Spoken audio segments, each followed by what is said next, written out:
Hello everyone.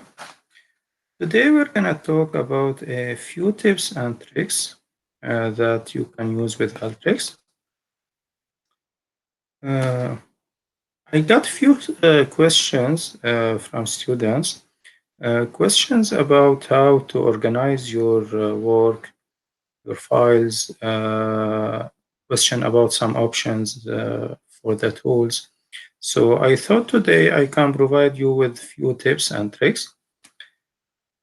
However, there is a whole book about tips and tricks for Alteryx. You can find this book at the Alteryx community website. Today, we will only talk about few ideas, but if you want to learn more tips and tricks, we can have another webinar next week or the week after. It's up to you. So let's get started. First, let us talk about how to organize your workflows. So let us say that you have a few workflows over here, like we have 7. All of these files related to one project, and let's say you need to open and save these files at the same time. There is an option called Create Workflow Groups. All I need to do here after opening my workflow is to go to File and Create Workflow Group. So let me do it here. I'm gonna keep the name. So now, if we went to the folder, we created this group over here. If we check the file, we can open it like with Notepad. So we will find the path of each workflow we included in this group.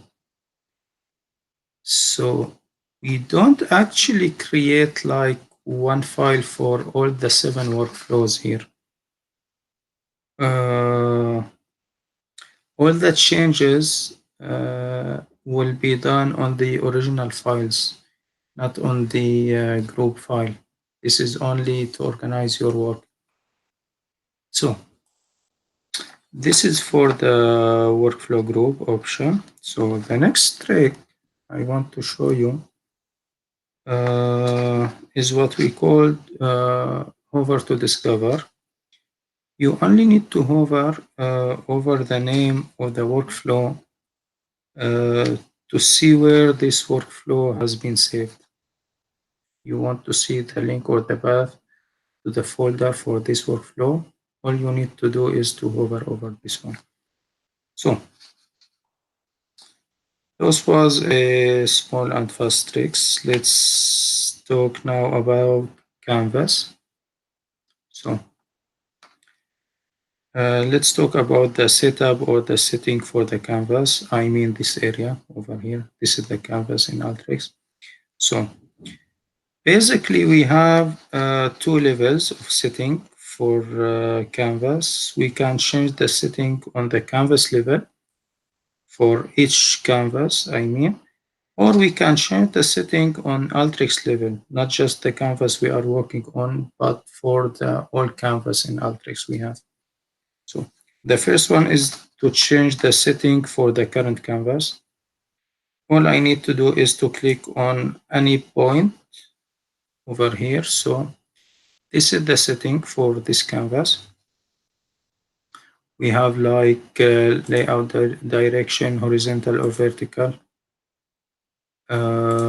We have annotation. So this one, we can use show and tool names. This is useful one. We can see the name of the tool and if we have any annotation for this tool. Also, we have connection progress. The default here is only to show when running, but we can set it to show. This is also very helpful if we want to check the errors and the progress. Let me show you how. So now we don't see any numbers or related to progress. If I click show and run this workflow, I'm gonna see the numbers and the errors all the time, not only when the workflow is running. So this is a nice one. I'm gonna keep it like this for now. Okay. Now let's talk about the canvas setting on Alteryx level. In other words, we can change the setting for all the workflows over here and anyone we will create in the future, not just the one we have here, but all the workflows here. So to do that, I'm gonna go to option user settings, edit user settings, and canvas tab. So first, okay, let me do it over here. So we have the background, we can change the color of the background. If we have containers, we can change the color of the container. We're gonna talk about containers later on. We can show the grid, okay, like this one. We can change the color of the grid. We can change the zoom level. We have it default. And we have this nice option. Remember last zoom level per workflow. As I said, this is a very handy option. Let us assume you were working on a very complicated and long workflow, and you zoomed out in order to see the whole workflow in one shot or one screen, let's say. And you need to have the same view next time you open the workflow. So this option does that for you. Keep the same zoom level you did last time you worked on the workflow. Now we have, let me see the layout uh, setting, the same one over here, the same idea.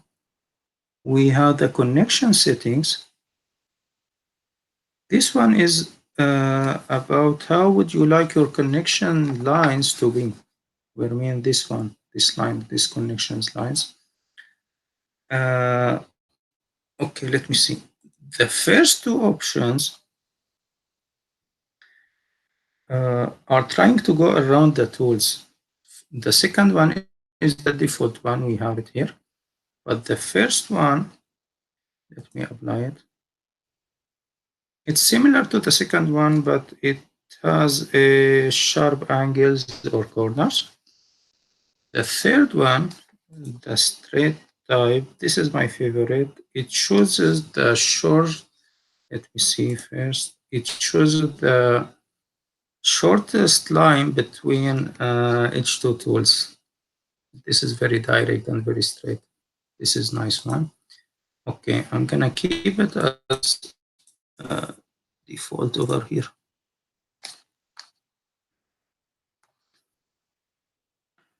Okay, now progress, the same options we have at the canvas level.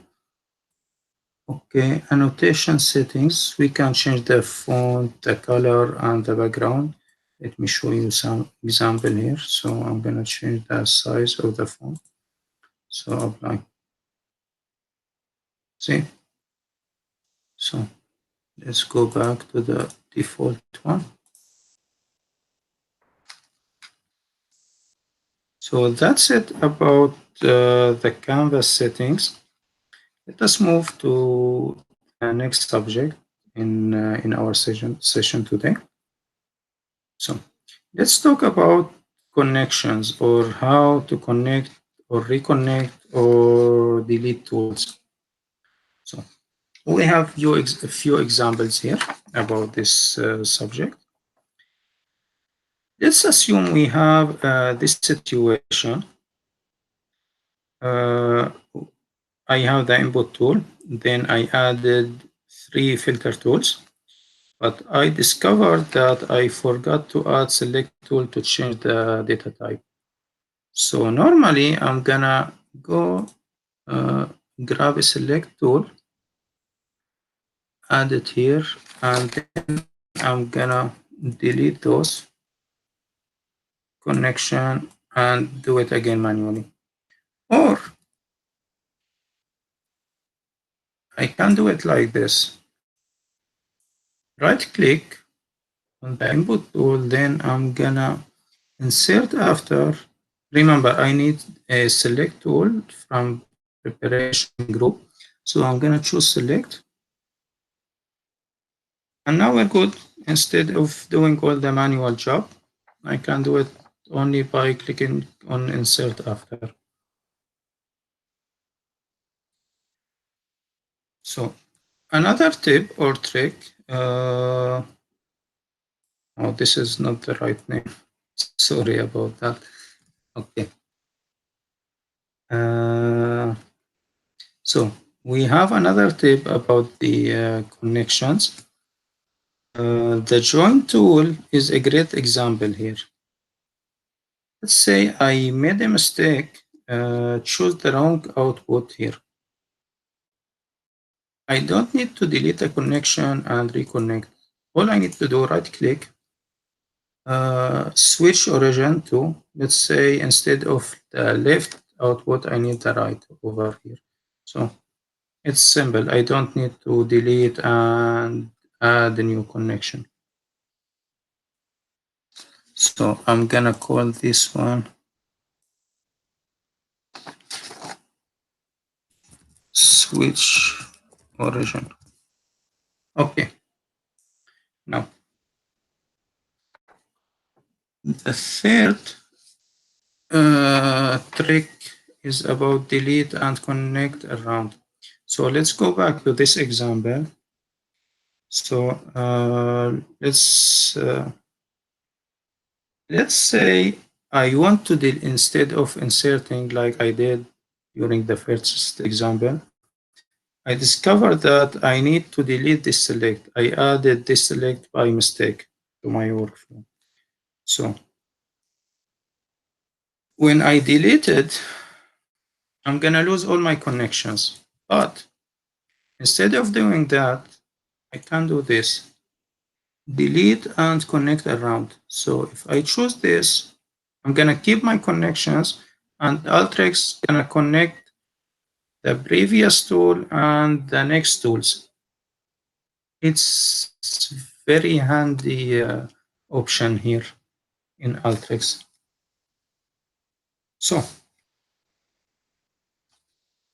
now the next tip is really nice one. This one. Especially if you have a lot of tools to connect to one tool like this. Let's say we have like 6 or 7, 8, I don't know how many tools I need to union all these inputs using union tool. So instead of connect manually all these tools to the union tool, I can right click here and I'm gonna choose a few possible connections.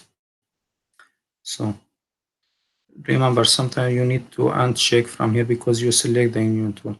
Now, the input is the union tool over here,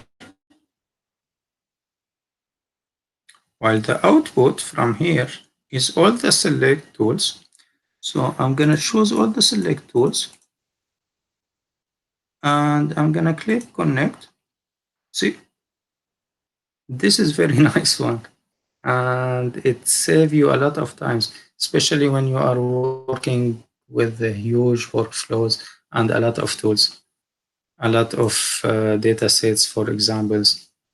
So yeah, this is very nice option.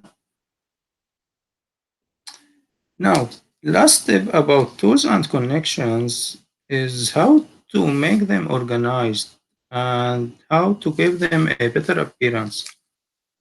Uh, like in this case, see how many tools, and it's not so pretty to see it like this. So what we can do is simple.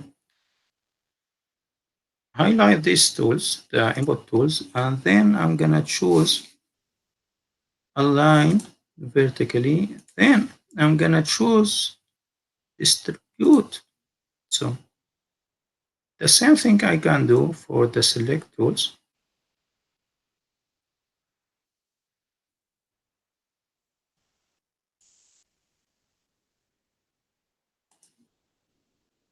It's better, right? Yep. It's always nice to have a better appearance for your workflow. If you have other people working at the same workflow, or even for yourself, it's better to see your workflow like this. So let's go to the next subject, sorry, which is about using containers. Okay, another option to organize your workflow is using containers. This is a nice and simple solution to give your workflow a better appearance or formatting. So to create a container, all I need is to highlight the tools I needed, then right click. Oh, I made a mistake. Just a minute. So add to new container. We can give it a name from here or from directly. So let's say uh, import data, for example.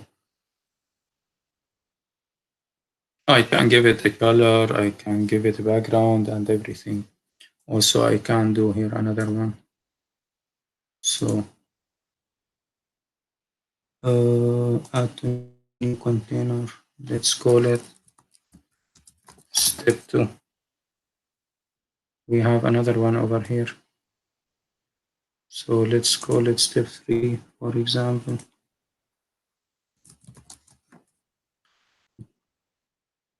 So I can choose, for example, this color. Uh, yep. So now I have 3 containers. This is a very nice one. You can minimize the container if you want to work on the other part. So you don't need to see these tools, you can minimize it. Now, let us assume that we are trying to describe or to talk about our workflow to explain, let's say, our workflow to other people. We may need to zoom in to some areas in this workflow. So we can simply use our mouse wheel with shift. So if you press shift and sorry, not shift, control and your mouse wheel, you can zoom in and out. Now, what if you want to zoom in a specific area in your canvas? You can do that by right click. So let me do it like this. Let me select another workflow. So if I want to zoom to this area, for example, so right click,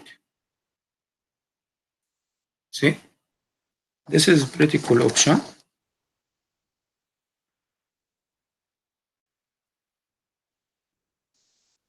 Now, if we have container, we can use containers to zoom also. So I can right click here. Let me see, zoom to this is the container's name. So I'm gonna choose import data or zoom, for example, to step 2. See, this is also pretty nice tip or trick, let's say. So this is about containers. Let's talk about the groups over here. You already know how to add or remove one tool or few tools to your favorite group. But also you can bin the whole group over here. Let's say for this one, let's say that you use predictive tools most of the time and you would like to have this group at the beginning of your bar. Let's say you can simply right click bin and you're gonna find your group over here in the front. Also, if you want to scroll quickly between the groups, you can simply use your mouse wheel. Just hover the groups and use your mouse wheel. See? Now, let's talk about another issue here. So we have this cache option. Too many students asked me about this option. They said, I spend too much time running the workflow over and over. Is there any way to reduce the running time? Because every time I made some modifications or I add a new tool, I have to run the workflow all over again from the beginning. So what's the solution for this one? Well, actually, there is a way to do that to reduce the time for your workflow running time. Uh, let's assume that we build this workflow. It contains a few predictive models or tools that takes a lot of time to run. So, and up until let's, for example, add another select tool here. Up until this select tool or this point, we are sure of our work and we need to keep working on this workflow after this point. So we're gonna add few tools after. But we don't want to run this part over and over again. We need to save time. How we're gonna do that? We can simply do this. Right click here and choose this option, cache and run workflow. Let me do it. So now this workflow is gonna take a minute or two to run.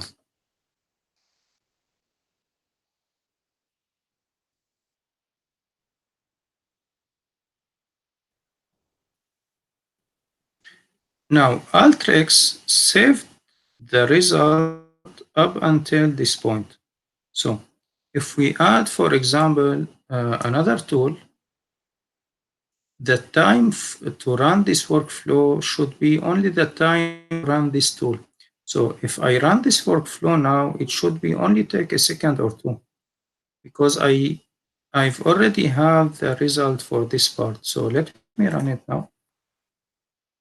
See, I didn't do the configuration. So let me add an okay. So see, only 1 second because I've already cached this part of the workflow. This is very, very handy option in Alteryx and save you a lot of time. So now the last subject in this session is about join tool. Also, I got a lot of questions about join tool. So I want to take few minutes to talk about this tool. So first, people asked how to deselect the duplicate fields on the join tool, especially when we have too many fields. So let's talk about this case, for example. We have name, city, sales, and we have name, city, expense. So we're gonna join these two data sets using name and city. So we're gonna have two name fields and two city fields. So we can solve this one by click on options. So deselect duplicate fields. See this one? So if I run this one now, so if I check the results, I don't have it anymore. See, only one name, one city, but usually if I keep this, I'm gonna have name city, name city. Okay, now what if we want to keep both fields, name and name, city and city, but I want to give a meaningful names to, let's say, the second fields, right name and right city. Because here Alteryx by default add, for example, right underscore and right underscore. So we can do this. We can go here to option. See, sorry about that. So this is the default name Alteryx give to each duplicate field. So we can change that by doing this. First, we need to clear this one. We can do it manually, but I'm talking if we have too many fields here, too many duplicate fields. Let's say we have like 10 or 15. So we can go to options and clear all renames. See this one? So by clicking this, we deleted the new names. And we need to add like meaningful name. We need to highlight the fields we need to rename, the name and the city. And then I'm gonna add prefix to field's name. So let's say the second one is about expense. So I'm gonna add expense, for example, underscore, and I'm gonna click OK. And I'm gonna run it again. So see, expense name, expense city. So I know the first name and city belong to the first one, and the second one belong to the expense file. Now, I want to tell you about find and replace tool. There is few cases when using find replace tool is more useful than join, especially if we don't have time to clean our data.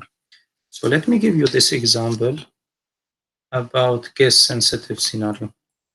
So I have this file or this data set, city, sales, and I have the other one also city and expense, and I need to join between both data set. But if you check closely, the city, for example, Los Angeles in capital letter, start with capital, while here it's small letter. If we apply the join tool,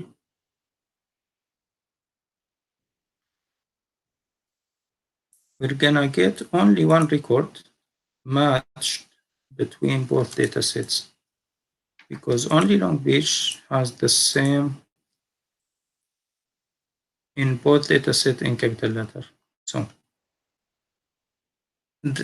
to use join, we need to clean our data to make it matched. But if we don't have time to clean our data, as I said before, we can simply use this tool, which called you can find it in join find replace tool. So you're gonna choose any part of field and you're gonna give it case insensitive find, and you're gonna choose to add sales from the second data set to the first data set over here. So if we run it, see, we get all the data. It doesn't matter if it's capital or small letter. While here we only get one record. Here we got the three, we got the accurate match over here. This is very useful tool again if you don't have time or you don't need to clean your data set. You have few options here. You can try it by yourself. So that was about the tips and tricks I have for today's session. As I said before, if you like this subject and you want to learn more tricks and tips for Alteryx, we can do another session like next week or the week after or any week you want. Just let me know and I can prepare few tricks and tips for you. Now, as usual, I'm gonna stop broadcasting and I'm gonna start taking your questions. So be ready. Okay, thank you.